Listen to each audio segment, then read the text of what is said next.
বন্ধুরা, আজকে মা রক্ষাকালীর অন্নকূট বা নরনারায়ণ সেবা তোমাদের সঙ্গে শেয়ার করলাম। গ্রাম্য পরিবেশে গ্রামের মা কাকিমারা মিলে হাতে হাতে একসঙ্গে কাজ করে সেই সকাল থেকে নরনারায়ণের সেবা করে চলেছে। দেখো কি সুন্দর সবাই মিলে একে অপরের সঙ্গে মিলেমিশে কাজ করছে। এইখানে হচ্ছিল লুচি ভাজা। মা অন্নপূর্ণার অফুরন্ত ভাণ্ডার, খুব সুন্দর লাগছিল। দেখো কত লুচি, আর এই সাইডে তো ওইখান থেকে সবজি তুলে তুলে দাদারা সকলকে দিচ্ছিলেন। বস্তায় করে পাঁপড়, আর এই যে মহাদেবের কাছে যেন মিষ্টির মেলা হয়েছে।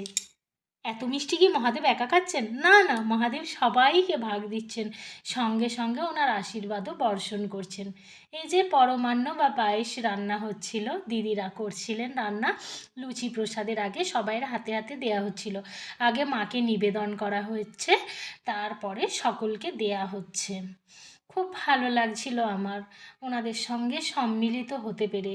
বন্ধুরা, তোমাদের কেমন লাগলো? তোমরা কেমন বুঝলে, কি বুঝলে, জায়গাটি কোথায়, যদি জানতে চাও আমাকে কমেন্ট করো, আমি রিপ্লাই করব অবশ্যই।